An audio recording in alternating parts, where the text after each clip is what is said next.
Local news for Monday the 4th of September. Major roadworks are set to start from today on the Rimataka Hill Road. The first project is the construction of a reinforced concrete half bridge and the installation of a new safety barrier on a curve located on the Featherston side of the hill, approximately 3.5 kilometres from the summit. Works are expected to take approximately 6 to 7 weeks, depending on the weather. Cycling New Zealand announced the Vantage Age Group Road National Championships will be held in Wairarapa next year between April 20 and 22nd. The event is expected to attract around 700 cyclists and friends and family for the 3-day event, with leading age group competitors from under 15 years to over 75s.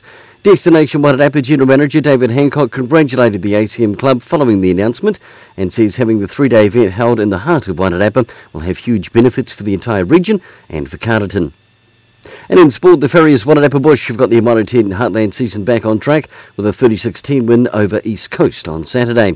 Playing like a much more connected team, they piled on the pressure in the second half after leading the first half 17-0. An early onslaught from the visitors early in the second spell was absorbed to secure the bonus point victory. For local news and sport, I'm Brent Gare.